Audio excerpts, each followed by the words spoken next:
میرے نبی پاک صلی اللہ علیہ وسلم سے صحابہ نے کہا حضور کتنی کو بندگی کریں؟ بڑا پیارا لفظ ہے، حضور کتنی کو کریں؟ تو حضور نے فرمایا تو خلوص سے وضو کر، خلوص سے اللہ اکبر کہہ کے قیام باندھ، خلوص سے رکوع کر، عاجزی والا سجدہ کر۔ فرمایا دو رکعتیں خلوص سے پڑھ تو صحیح، رب تیرے لیے جنت کا فیصلہ فرما دے گا۔ دو تو پڑھ، دو پڑھتے بھی اللہ جنت دے دے گا، پر پڑھ خلوص سے۔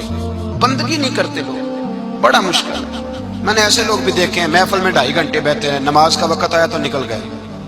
ایک صاحب تویز لینے آ گئے میرے پاس، پونا گھنٹہ انہوں نے اپنی بپتا سنائی، بڑا پریشان ہوں، بڑی تکلیف ہے، بھائی بھی لوٹ کے کھا گئے، بھتیجوں نے بھی ظلم کیے، پھر سسرال والوں نے بھی بڑا ستایا، فلانے نے بھی اس طرح کیا، دوست یار بھی سارے، بڑا الجھ گیا۔ ایسا تویز دیں کہ موج لگ جائے، فٹافٹ کریں۔ اتنی دیر میں عصر کا وقت ہو گیا۔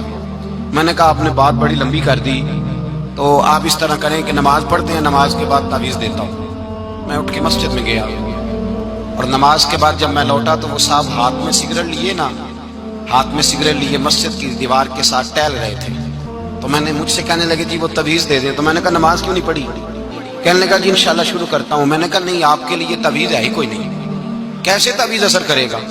من ترک صلاۃ متعمدا فقد کفر۔ حضور نے فرمایا جس نے جان بوجھ کے نماز چھوڑی اس نے تو رب کے رب ہونے کا انکار کیا ہے۔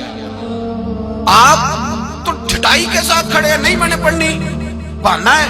میں نے کہا نہ کسی بھائی نے، نہ کسی سسرال والے نے، نہ کسی دوست نے، نہ کسی اور نے، تیرا کسی نے نقصان نہیں کیا، تو نے جتنا کیا اپنا خود نقصان کیا، جتنا کیا ہے۔ وہ ہمارے بزرگ بات فرمایا کرتے تھے، کہتے تھے چودھری صاحب کا ملازم کہنے لگا، تو سیٹھ صاحب تھے، مالدار صاحب تھے، چودھری صاحب تھے، باہر کھڑے تھے، تو ان کا ملازم کہنے لگا چودھری صاحب اجازت دے تو نماز نہ پڑھ لوں؟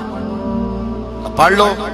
اب وہ نماز پڑھنے گیا تو کبھی کبھی نا نماز میں دل لگ جاتا ہے، اور کبھی کبھی ایسا ہوتا ہے آپ کو محسوس ہوا ہوگا کہ مسجد سے نکلنے کو دل نہیں کرتا، سجدے سے سر اٹھانے کو دل، کسی شاعر نے کبھی وہ بیٹھا تھا تخیل میں تو 2-4 شعر کہہ دیے تھے، کبھی اس نے کہہ دیے تھے، اس نے کہا تھا مجھے سوز دے، مجھے ساز دے، اور نیم شب کا نیاز دے، دم سجدہ خود کو میں توڑ دوں، مجھے ایسا ذوق نماز دے۔ تو دل نہیں کرتا نکلنے کو مسجد سے۔ سیٹھ صاحب پریشان ہو گئے، باہر کھڑے ہیں، سودے کا دھیان رکھا ہوا ہے، باہر گاڑی کی بیل بجاتے رہے، کوئی نہ آیا۔